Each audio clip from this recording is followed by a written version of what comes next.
Hai Amici, hari ini kalian temenin aku morning skincare. Aku mau skincarean sambil nyeritain kemarin ada salah satu video aku yang rame banget.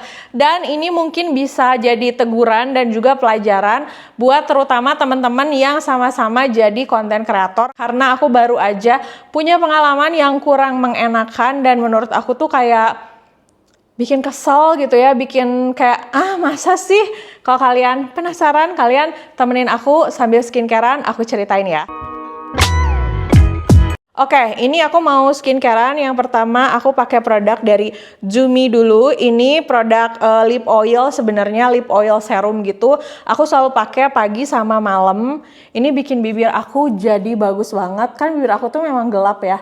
Terus permasalahannya tuh gampang banget kering. Setelah pakai ini, bibir aku membaik banget. Ini aku udah habis 2 sih kayaknya. Karena emang sering banget aku pakai. Bahkan kalau aku sebelum pakai produk bibir pun, biasanya aku selalu pakai produk ini dulu gitu. Jadi aku pakein, terus udah gitu aku tungguin sekitar 10 menit, baru aku lap pakai tisu. Jadi kemarin itu ada salah satu teman aku yang konten kreator, dia nge-DM sambil ngasih link video, terus dia ngomong, "Kak, kamu ngizinin ya si brand ini untuk bikin video iklan dengan ada wajah kamunya." Lah, seingat aku tuh terakhir tuh nggak ada gitu ya si brand ini kerja sama aku, dan bahkan kayaknya produknya pun aku belum pernah megang sama sekali. Pas aku cek videonya, ternyata benar. Jadi openingnya itu video aku yang lagi ngebahas produk laptop sleeve. Terus aku jelasin ini produk laptop sleeve-nya kayak gini. Tiba-tiba mereka cut, terus mereka masukin ke video iklan mereka. Nah ini aku tunjukin sama kalian si video iklannya karena kemarin sempat aku screen record juga. Tiba ini copot nih, copot kan. Lagi rame banget nih soal ini. Jadi inget waktu itu kita juga pernah ngerasain sendiri. Ada yang Lalu pas aku cek itu kan ada muka akunya. Si videonya itu nggak masuk ke dalam feed mereka. Jadi udah pasti aku tuh nggak tahu gitu. Kalau misalnya ada video aku di salah satu iklan mereka. Jadi ini tuh kan di aplikasi TikTok. Kalau di aplikasi TikTok itu memang brand-brand itu bisa bikin video promosi, video iklan yang nggak ada di feed TikTok mereka. Jadi kayak yang lihat tuh yang diiklanin doang gitu. Nah di situ tuh nggak ada di feednya. Jadi aku juga nggak tahu bahwa mereka pakai foto aku. Pas aku cek, kok ada muka akunya? Dan si video itu tuh ada keranjang kuningnya yang artinya mereka jualan dan itu videonya diiklanin. Dimana kalau brand memang tahu etika, tahu tentang kesopanan dan kerjasama secara profesional. Aku banyak kerjasama dengan brand lokal, brand internasional, brand drugstore. Mereka tuh tahu dengan pasti kalau misalnya mereka mau bikin video iklan, kalau mereka mau nge-promote, mau nge-repost pun biasanya mereka tuh minta izin dulu sama aku. Dan biasanya kalau buat video yang dijadiin iklan itu memang ada perjanjian kerjasamanya lagi terpisah. Apalagi ini dipakein keranjang kuning untuk jualan. Ini aku mau pakai toner dulu. Sebenarnya ini tuh dari Skin Angel, tapi aku pindahin ke packaging yang lebih kecil. Produknya aku tulis aja kali ya di description box, jadi kalian tinggal klik-klik aja. Sebenarnya kalau ngebahas tentang video aku yang diambil memang banyak banget. Biasanya diambilnya itu sama reseller, sama UMKM yang suka di-repost lagi di akun Shopee gitu. Tapi kalau misalnya yang nge-repostnya itu memang dari UMKM, reseller gitu yang jualan juga, aku nggak mau ambil pusing. Tapi masalahnya ini yang ngambilnya itu adalah brand besar yang jualannya di mana-mana, kerjaannya live terus, testingnya tuh semua orang bilang kayak bagus. Dan aku nggak ngerti kalau misalnya mereka brand sebesar itu nggak mungkin dong nggak punya budget untuk marketing. Hari ini aku pakai vitamin C dari Klairs. Produk-produknya Dear Klairs ini bagus-bagus sih, cocok di kulit wajah aku. Aku suka sama serum vitamin C-nya karena membantu mencerahkan kulit wajah aku. Terus teksturnya tuh dia agak-agak oily gitu. Nah mereka tuh kan brand besar ya, terus mereka tuh sudah pasti punya budget marketing dong, nggak mungkin nggak punya budget marketing, dan nggak mungkin juga maksudnya nggak tahu bahwa bikin iklan seperti itu tuh harus ada izinnya, harus ada kerjasama terpisahnya. Mengingat banyak banget loh brand yang kayak, Kak ini aku mau ngejadiin video ini tuh untuk iklan ya, kira-kira boleh nggak? Kayak gitu tuh nggak ada sama sekali. Jadi aku cukup shock pas ngeliat, hah ini diiklanin, dipakein keranjang kuning. Video aku dijadiin video buat jualan gitu. Nah setelah itu akhirnya aku nge-DM mereka juga, ini aku lampirkan nih isi DM-nya. Aku juga komen dan ternyata beberapa follower aku juga ngebantuin tuh mereka nge-up gitulah, terus ngebantuin negor juga. Sampai mereka nggak ada reply apa-apa sama sekali, aku bikin videonya di TikTok. Akhirnya video di TikToknya tuh lumayan rame. Nah, ada juga yang nanya, Kak kamu pernah nggak nge-review produknya? Seingat aku ya, aku tuh megang produknya aja tuh belum pernah. Karena mereka itu memang pernah beberapa kali ngehubungin aku untuk nanya kerjasama. Mereka tuh pernah nanya red cardnya berapa Kak, terus nanyain insight-nya, nanyain IR-nya dan segala macam. Tapi memang tidak pernah sekalipun aku kerjasama sama mereka. Dan menurut aku nggak apa-apa kalau misalnya memang kan kerjasama tuh mungkin mereka ngelihat profil aku cocok nggak untuk perusahaan mereka. Terus mungkin aja mereka ngelihat kayak si insight-nya tuh masuk nggak ke dalam list yang mereka punya. Itu nggak apa-apa kalau misalnya ternyata wajah aku, profil aku, IR aku atau harga aku nggak masuk ke dalam list reviewer yang mereka endorse. Itu fine banget. Tapi aku tuh rada kecewanya gini, di saat mereka ngeliat profil aku nggak cocok, tapi ada satu video aku yang viral banget, itu tuh sampai kayak berapa juta gitu view-nya. Begitu ada video aku yang viral, mendadak mereka pengen ada muka aku di video iklan produk mereka yang mereka pasangin keranjang kuning untuk jualan. Padahal sebelumnya mereka ngerasa, oh nggak perlu nih ngendorse si Jiggly, nggak perlu nih kerja sama si Jiggly karena profilnya nggak cocok dengan perusahaan kita. Begitu ada video aku yang viral, mendadak mereka pengen ada muka aku di opening video iklan mereka. Fungsinya buat apa ya? Tentu saja fungsinya untuk ngehook orang-orang untuk ngeliat bahwa di iklannya tuh ada muka aku dengan konten aku yang viral. Nah setelah video aku naik tuh yang di TikTok view-nya banyak 300.000, banyak yang mention mereka juga. Nanti link video yang aku bikinnya aku taruh ya di description box. Barulah si brandnya itu ngehubungin via DM. Yang lucu sih menurut aku lucu, DM-nya tuh isinya kayak gini. Ini adalah surat permintaan maaf yang menurut aku agak unik ya. Kalau orang tuh kan biasanya, halo Kak, kita mau mengucapkan permintaan maaf, kita mau meminta maaf dengan sedalam-dalamnya, deeply sorry apa. Kalau mereka tuh gini, we want to offer our apologize. Jadi seolah-olah kita mau nawarin nih permintaan maaf kita gitu. Aku nggak tahu sih ada yang salah dengan PR-nya, ada yang salah dengan cara ngetiknya. Nih ya, ini aku baca lagi. Mereka bilangnya, we would like to offer our sincere apologize for using your content in our TikTok ads. Jadi kita mau menawarkan permintaan maaf. Menurut aku namanya permintaan maaf tuh ya langsung diucapkan aja, nggak perlu ditawar-tawarkan. Tapi ya udahlah ya, mungkin itu adalah cara mereka meminta maaf. Ini kalau ini aku pajang juga di sini. Jadi intinya mereka tuh bilang bahwa mau menjelaskan bahwa mereka tuh nge-stitch video aku bukan untuk menggunakan nama aku untuk memarketkan, menjual produk mereka, tapi lebih mau meningkatkan awareness di antara customer mengenai produk asli dan palsu gitu kata dia.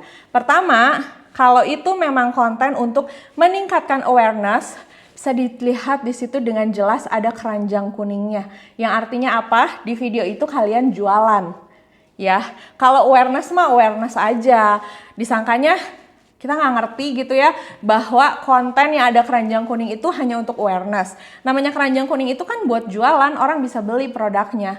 Dan kalau memang produk kalian bagus ya nggak perlu pakai hook depannya muka aku gitu untuk meningkatkan awareness. Itu yang pertama. Di sini ya, ini yang di DM. Terus mereka juga nulis regarding the keranjang kuning to the video. Mereka tuh kayak menawarkan apa sih? Oh, mereka itu tujuannya untuk ngasih tahu aja sama customer kalau mau beli barang yang asli itu di sini. Tapi masalahnya itu kontennya bukan konten awareness, bukan konten pendidikan, bukan konten yang kayak untuk ngajarin, itu tuh konten yang ya jualan, ada keranjang kuningnya. Nah, di DM respon mereka tuh katanya kita bersedia menghilangkan keranjang kuningnya, tapi kita juga terbuka lah untuk diskusi, katanya kayak gitu ya. Terus mereka juga minta maaf atas perasaan tidak nyaman. We have addressed this matter with our team and have taken down the keranjang kuning ads. Ya, pertama mereka menurunkan keranjang kuningnya pun mereka pakai wajah aku di konten mereka, nggak ada izin sama sekali. Dan tambahan konten itu tuh tayang dari April. Berarti kalau teman aku nggak ngirimin linknya ke aku nggak akan tahu. Mungkin aja itu kontennya akan tayang sampai tahun depan. Dan dengan keranjang kuning, ya. Dan itu video jualan. Nah, setelah aku membaca DM-nya itu videonya mulai rame, mulai banyak yang nge-replay, banyak yang nge-mention mereka, sampai aku nggak tahu kenapa tiba-tiba TikTok mereka nggak bisa di-mention. Ini aku mau pakai moisturizer dulu, moisturizernya dari The Fams. Ini produk skincare yang kayak marketingnya tuh adem ayem banget, padahal produknya bagus-bagus, retinalnya mereka juga bagus. Tapi jarang banget yang bahas. Harusnya tuh skincare gini loh yang banyak dibahas tuh, yang bagus, yang gak terlalu banyak overclaim, tapi memang works gitu. Setelah itu ada tim dari mereka yang ngehubungin juga ke manajer aku. Ini aku bacain isinya gini. Selamat siang, aku Jenny, PR dari brand Eileen Grace. Minta maaf, semoga bisa meluruskan masalah. First of all, aku mewakili brand minta maaf sebesar-besarnya yang terjadi dan gak berkenan untuk menanggapi konten TikTok yang dibuat Kak Jigli. Kita ingin menginfokan bahwa dari tim sosial media kita sendiri udah minta maaf melalui DM yang tadi aku bahas, yang we want to offer our apologize, ya. Jika berkenan, suggest untuk melakukan diskusi voice call atau video call untuk meluruskan. Terus untuk kontennya sudah kami take down dan pastikan kejadian seperti ini tidak akan terjadi lagi. Lalu manajer aku juga udah reply, kita bersedia untuk video call, tapi merekanya ngilang lagi sama saat aku nge-DM mereka dan aku nge-komen mereka. Aku nggak tahu, mungkin kepotong libur atau gimana. Dan menurut aku yang paling penting adalah gini loh, ini tuh brandnya besar, mereka punya budget marketing, mereka udah tahu tata cara kerja tentang hak intelektual itu apa, owning konten itu udah pasti mereka tahu, tapi mereka masih bisa berbuat nakal seperti ini.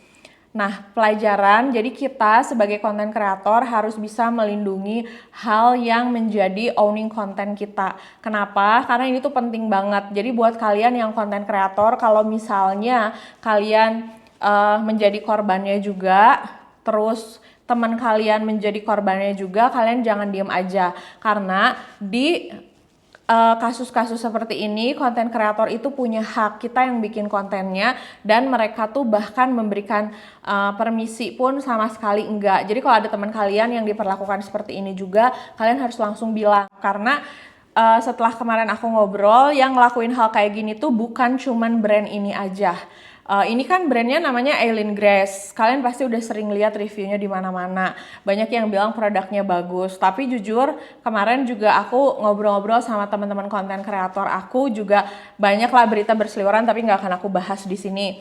Nah, cuman pelajaran untuk kita yang konten kreator harus berhati-hati, harus peduli dengan owning konten kita, harus juga tahu setidaknya apa yang fair dan apa yang enggak, dan harus tahu apa yang jadi hak kita. Jangan sampai kita mau kayak mereka seenaknya ngambil video, mereka iklanin pasang keranjang kuning gitu. Karena kan mereka juga kalau kerja sama-sama kita pasti pengennya profesional. Begitu juga kita sebagai konten kreator. Dan menurut aku ini tuh sama sekali nggak fine. Ini, konten ini yang mereka iklanin adalah konten yang ketahuan, yang ternyata mampir ke temen aku dan temen aku ngelaporin. Berarti kebayang nggak sih teman-teman konten kreator, ada berapa video yang mereka pakai yang sebenarnya kalian nggak tahu karena mereka nggak minta izin, dan berapa brand yang melakukan hal itu juga. Ini banyak banget terjadi di TikTok. Jadi kalau dari aku ya kita harus berhati-hati. Untuk kelanjutannya, aku pakai sunscreen dulu. Ini dari The Face. Untuk kelanjutannya aku masih belum tahu Untuk kelanjutannya aku masih belum tahu karena dari merekanya sendiri belum ada updatean apa-apa. Aku juga masih menunggu dan menurut aku sih semoga ke depan jangan ada lagi brand-brand yang menurut aku ini tuh lebih ke menyepelekan ya. Kayak loh ya nggak apa-apa ini kan sebenarnya cuman mau ningkatin awareness aja. Iya awareness tapi di situ ada keranjang kuning. Itu loh masalahnya. Dan begitu aku pasang video ini di TikTok juga banyak banget yang membahas tentang wah kak kok brand sekelas itu kayak gitu ya. Mereka juga pada kaget ya termasuk aku karena aku sendiri belum pernah kerja sama mereka. Setiap mau mereka nanya kerja sama aku tuh yang ditanyain selalu kak IR-nya gimana, prosesnya gimana. Seolah-olah mereka tuh memang bener-bener profesional banget gitu. Tapi aku shock ternyata di saat mereka ngehandle konten untuk marketing ya nggak profesional banget, tidak menghargai orang sama sekali sih menurut aku. Nanti update-annya mungkin akan aku share juga di Instagram atau di TikTok, tapi semoga ini cuma terjadi sama aku aja, nggak ada teman konten kreator yang lain yang merasakan apa yang aku rasakan. Ini aku skincare-nya udah beres dan hari ini aku mau siap-siap mau keluar juga sih sebenarnya. Makasih udah nemenin dan kalau kalian punya pengalaman yang sama atau mau share bisa di kolom komentar. Dadah!